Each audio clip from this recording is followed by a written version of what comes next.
Ang China ngayon at Taiwan, mga sangkay, nagkakaroon na po ng tumitinding tensyon, no? At hindi po ito inuurungan ng Taiwan. Kung kaya't mga sangkay, isa po sa mga kalokohang ginawa nitong Chinese Coast Guard ang hindi po pinalampas ng Taiwan. Kasi dinudot-dot na po ngayon ng Taiwan itong mga puwersa mula po sa China. At ito po ang ating pag-uusapan ngayon.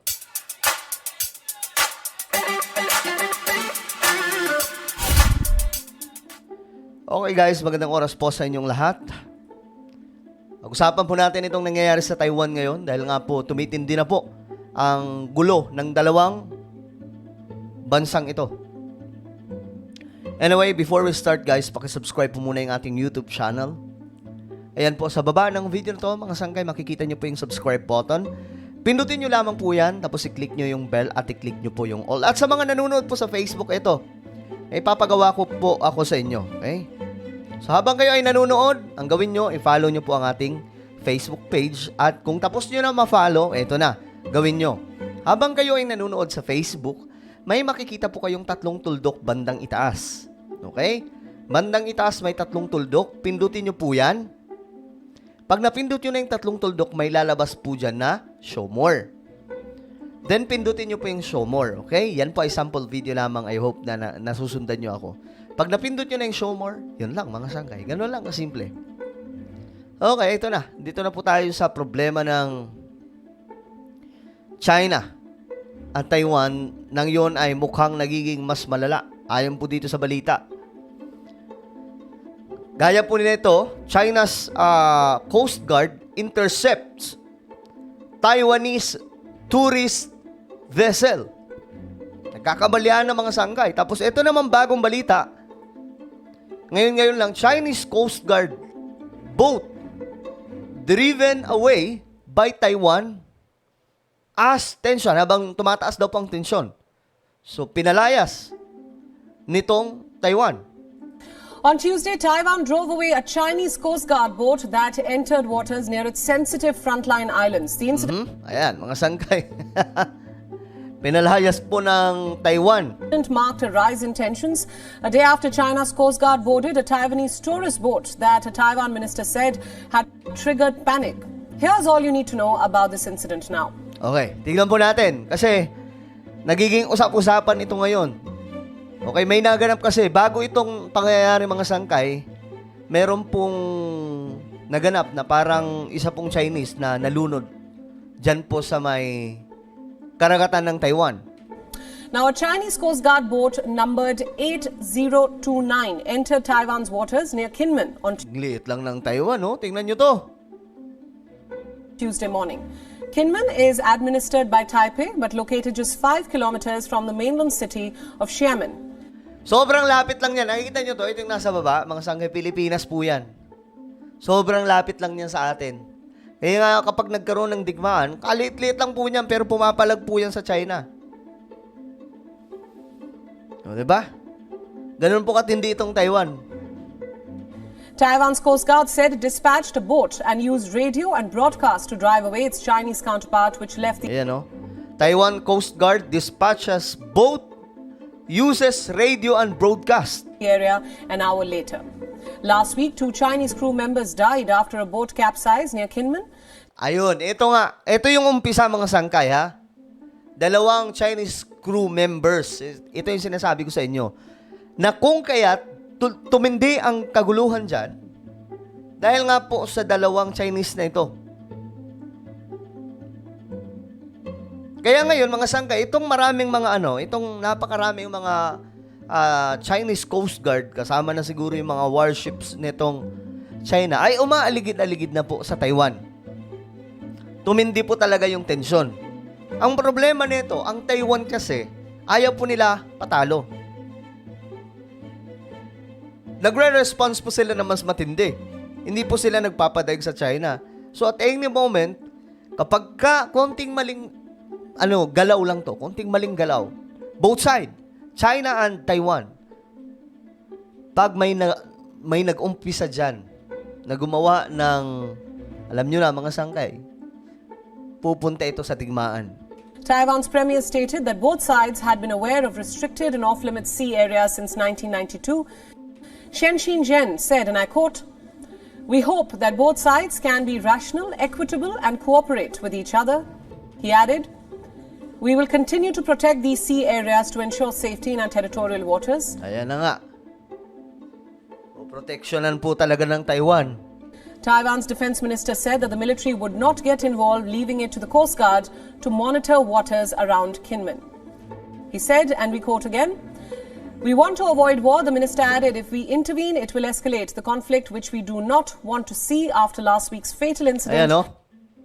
At least 24 na Chinese warplanes detected around the island nitong Martes lamang, mga sangkay. 24 na Chinese warplanes. Yung Pilipinas, di ba, may sigalot din po sa China.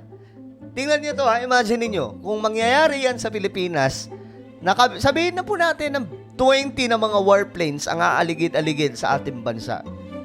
Hindi ka ba kakabahan? Narinig nga lang po natin yung helicopter, di ba? Na dumadaan sa, napapatingin na po tayo. How much more kapag ka may ma-detect na po ng mga warplanes ng China? Panic. China announced stepped-up patrols around Taiwan's waters.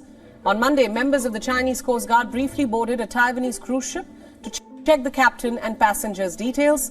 Taiwan's defense ministry on Tuesday said it detected 24 Chinese warplanes around the island. Ayan. Ito rin, Taiwan detects 10 Chinese aircraft and 6 vessels up until 6 a.m. nitong Wednesday. So, anong plano ng China sa Taiwan? In the 24 hours to 6 a.m., a slight uptick when compared with recent days. Taiwan detected 10 Chinese aircraft and 6 vessels up until 6 a.m. on Wednesday. So, ayan, mga sangkay, ang kinagandahan po dito sa Taiwan, kalit-lit lamang po nilang bansa pero pumapalag po eh. Ito, tinan po natin ang balitang ito. He said for China's equation with Taiwan, it is tense. On Sunday, China's Coast Guard issued a statement, a message for Taipei. The Chinese Coast Guard is shifting strategies, engaging in more aggressive patrolling in the waters around Taiwan. And why is this worrying? Because Chinese troops are closing in. They'll now be in the vicinity of Taiwan's forces. Ayan na nga. Sobrang lapit na po itong tropa ng China sa Taiwan. Kaya konting galaw lang dyan, mga sangkay, nako. Than ever before, and this raises the threat of a clash. Nako. It even threatens civilians, Taiwanese civilians. Yesterday there was a flare-up. China harassed a tourist vessel. It's called the King Xia. A Taiwanese ship, King Xia. It was out on a tour yesterday. There were 34 people on board, 11 crew members and 23 passengers. The boat was near Kinmen. Now, Kinmen is an archipelago. It belongs to Taiwan. But it's barely 10 kilometers from Chinese mainland. Sobrang So lapit. China's Coast Guard took advantage of this. When they saw the King Xia, the Taiwanese ship, they dispatched 2 patrol vessels. Ayan, oh. Nung nakita po nila yung itong tourist vessel ng Taiwan, ayan na po, mga Chinese Coast Guard.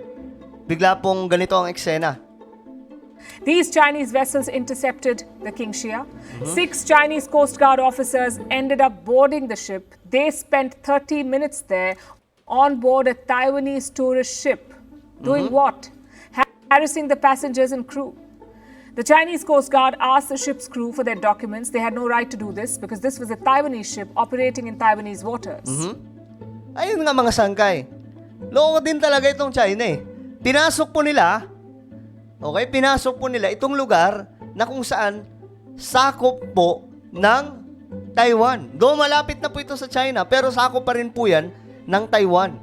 Tapos itong tourist vessel, Taiwanese. So anong pakialam nitong China? Kaya tumataas po yung tension ngayon, mga sangkay, na sabi po dito, at any moment, mayroon pong clash na magaganap sa Taiwan at China kapag hindi po talaga nagkaanuhan ito, hindi po nagkaayos, mga sangkay.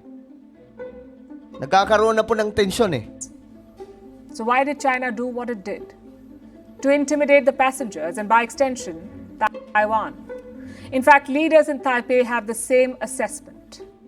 When Chinese boats cross into our waters, we know that these boats are not illegal at all and they just entered by accident. We would just broadcast warnings and hope that they leave immediately. So we think China boarding and inspecting our boat yesterday has harmed our people's feelings and triggered people's panic. So yung ginawa pala ng China, mga sangkay, same po yung mga statement nila na itong ginawa ng China kung bakit po bigla nilang pinasok ang tourist vessel ng Taiwanese na nasa loob po mismo ng teritoryo ng Taiwan para mag-trigger po ng panic. Magbigay po ng takot sa mga Taiwanese. Yun po yung gustong makita nitong China. Dito natin mapapansin, mga sangkay, na itong China, medyo may saltik din po no? Parang kay Kim Jong-un. Well, hindi po natin alam ano mangyayari dito, mga sangkay, sa dalawang bansang ito. Tumitindi po yung tension. But what do you think, guys? Ano po ang inyong komento tungkol po dito sa nagiging gulo ngayon ng China? Tumataas, nakaguluhan ng China at saka Taiwan. I-comment po sa ibaba. And now, guys, I invite you. Mayroon pa akong YouTube, hindi YouTube. Facebook group. Ayan. Hanapin nyo lamang po ito sa YouTube. Facebook pala. Puro ko YouTube. Ano ba yan? Hanapin nyo sa Facebook, Bong Solid Sangkay. Exclusive lamang po ito sa mga Solid Sangkay, okay? Then, mag-join po kayo. But make sure na masasagutan nyo lahat ng mga tanong dito para makapasok po kayo. Okay? So, ano po yung magpapaalam? Ingat po ang lahat. God bless everyone. Lagi nyo pong tatandaan that Jesus loves you.